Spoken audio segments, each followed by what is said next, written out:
In the shadowed corridors of global power, where ancient rivalries collide with modern arsenals, the spectre of conflict looms larger than ever. As tensions between Iran and the West escalate in early 2026, following U.S. and Israeli strikes on Iranian targets, a chilling question emerges. Could Iran extend its retaliatory reach beyond the Persian Gulf, targeting Europe and the NATO countries housing U.S. military bases and weapons?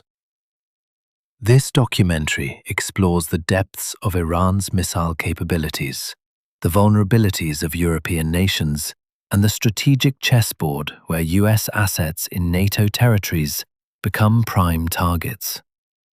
Drawing from declassified intelligence, expert analyses, and real-time geopolitical assessments, we unravel the potential for a missile barrage that could reshape alliances, ignite broader warfare, and test the fragile boundaries of deterrence. The foundation of this inquiry lies in Iran's ballistic missile program, one of the most advanced in the Middle East. Tehran's arsenal, honed over decades amid sanctions and isolation, serves as a cornerstone of its asymmetric defense strategy. Unlike nuclear powers with vast air forces, Iran relies on missiles to project power, deter aggression, and retaliate against superior foes. According to assessments from the U.S. Defense Intelligence Agency and independent think tanks, Iran possesses over 3,000 ballistic missiles, stored in underground missile cities carved into mountainsides. These fortified bunkers, inspired by North Korean and Chinese designs, protect launchers from preemptive strikes and enable rapid deployment. Key among these weapons are medium-range ballistic missiles, MRBMs, capable of striking deep into Europe. The Khorramshahr 4, for instance, boasts a range of 2,000 to 3,000 kilometers and a 1,500-kilogram warhead. Launched from northwestern Iran, it could reach capitals like Athens, Budapest, Copenhagen, and Rome. The Sejil, a solid-fueled MRBM with a 2,000-kilometer range, offers mobility and quick launch times, evading detection. The Khadr and Imad variants, with precision guidance systems improved over the past decade, enhance accuracy to within tens of meters, transforming them from blunt instruments into targeted threats. These missiles are not mere deterrents. They represent Iran's deterrence by punishment doctrine, as articulated by Iranian officials, where any attack on the homeland invites overwhelming response. But how realistic is an Iranian strike on Europe?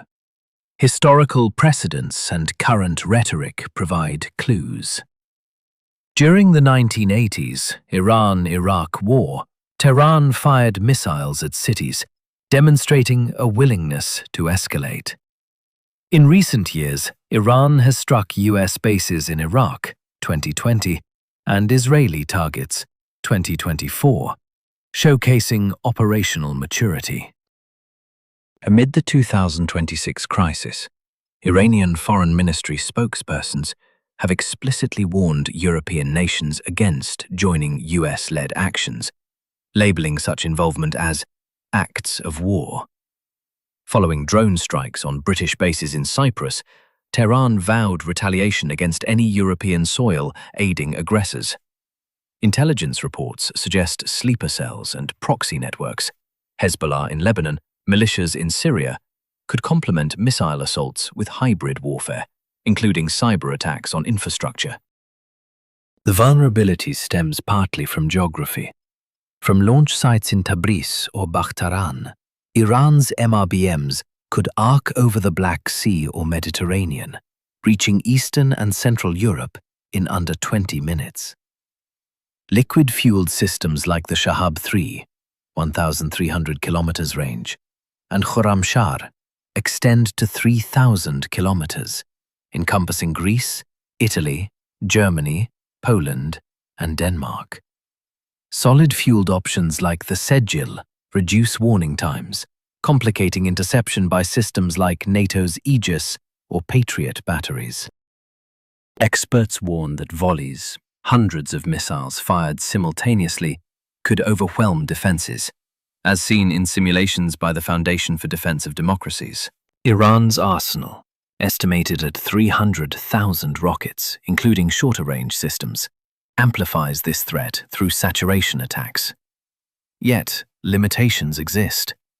Iran's missiles lack intercontinental range for the U.S. homeland, with experts projecting such capability only by 2035, assuming no setbacks from sanctions or strikes. Accuracy remains inconsistent for older models, and payloads are conventional, high explosives or cluster munitions, unless Tehran acquires nuclear warheads, a red line repeatedly crossed in rhetoric, but not reality. Fuel and launcher constraints cap salvo sizes, and U.S. Israeli intelligence has targeted production facilities, delaying advancements. Still, the psychological impact is profound. A single successful strike could fracture NATO unity, invoking Article 5 while exposing divisions over burden sharing. Central to this scenario are the NATO countries hosting U.S. military bases and weapons, prime targets for Iranian retaliation. The U.S. maintains over 100 installations across Europe, concentrated in Germany, Italy, the UK, and Poland, supporting EUCOM, European Command, and NATO operations. These sites not only house troops, but also strategic assets, including nuclear weapons under sharing arrangements. Let's examine the key nations and their vulnerabilities. Germany stands as the linchpin, hosting the largest US presence, with approximately 34,547 troops across 38 facilities. Ramstein Air Base in Rhineland-Palatinate serves as headquarters for US Air Forces in Europe-Africa, USAFE-AFAF-RICA, and NATO's Allied Air Command, AirCom. It's a logistical hub for global operations, including drone missions and airlift to the Middle East. Spangdahlem Air Base in the Eifel region houses F-16 fighters, while Wiesbaden Army Airfield is home to US Army Europe and Africa HQ. Grafenwöhr and Hohenfels training areas in Bavaria support armored exercises, and Kaiserslautern Military Community, often called K-Town, is the largest US community overseas, with over 50,000 personnel. Critically, Büchel Air Base stores an estimated 20 B-61 nuclear bombs, deliverable by German Tornado jets under Dual-Capable Aircraft (DCA) protocols. An Iranian strike here could trigger NATO's collective defense, but Germany's pacifist leanings and energy dependencies complicate responses. Italy follows closely, with 12,332 US troops at sites like Aviano Air Base in the northeast, hosting F-16s and nuclear storage, up to 40 B-61s, shared between Aviano and Gedi Air Base. Sigonella Naval Air Station in Sicily supports Mediterranean patrols, while Vicenza's Caserma Ederle is US Army Africa's base. Naples hosts Naval Forces Europe-Africa, commanding the 6th Fleet. These installations make Italy a southern flank vulnerability. Iran's 2,000-kilometer missiles could reach from the Adriatic to the Alps, disrupting NATO's southern command. The United Kingdom, with 10,046 troops, emphasizes air and intelligence. RAF Lakenheath in Suffolk is upgrading for F-35A stealth fighters, potentially hosting nuclear weapons again after a 2008 withdrawal. RAF Mildenhall supports refueling and special operations, while RAF Fairford in Gloucestershire deploys B-52 bombers for exercises. Croughton and Menwith Hill facilitate signals intelligence, linking to global surveillance. Though not currently storing US nukes, the UK's own Trident submarines contribute to NATO deterrence. Iran's threats target British bases, like Akrotiri in Cyprus, already hit by drones, extending risks to mainland UK via longer-range systems. Belgium hosts fewer troops, but critical assets. Chevre Air Base supports NATO's Supreme Headquarters Allied Powers Europe, SHAPE, while Kleine Brochel Air Base stores 10 to 20 B-61 nukes for Belgian F-16s. With a range overlap, Belgium's central position makes it a high-value target, potentially drawing in EU institutions in Brussels. The Netherlands mirrors this with Volkel Air Base, safeguarding 10 to 20 B-61s for Dutch F-35s. As a logistics hub, it underscores NATO's nuclear sharing, where non-nuclear states like the Netherlands participate in deterrence without owning weapons.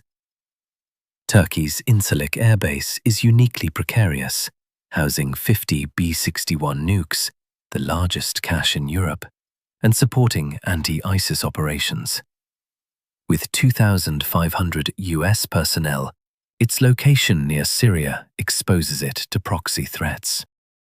Strained US-Turkey relations, including Ankara's S-400 purchase, raise questions about reliability, yet it remains vital for Middle East access. Poland emerges as a frontline state, with US AG Poland in Poznan commanding 5th Corps forward. Rotational forces under Operation Atlantic Resolve include armored brigades at Zagan and Drawsko-Pomorskie. No nukes here, but Aegis ashore in Redzikowo bolsters missile defense against Iran/Russia. With 10,000 US troops, Poland's eastern exposure invites Iranian strikes via proxies or overflights. Romania hosts Mihail Kogalnicianu Air Base, a growing Black Sea hub with rotational forces and Aegis ashore at Deveselu, directing Iranian missiles. Bulgaria's Novo Selo and Graf Ignatievo support training, while Norway's Riga and Åland host marine rotations. Spain's Rota Naval Station commands destroyers. Moron Air Base supports airlift. Portugal's Lajes field aids transatlantic logistics. Greece's Suda Bay Naval Base refuels carriers. Hungary's Papa Air Base hosts heavy airlift. These sites form NATO's backbone, but they double as liabilities.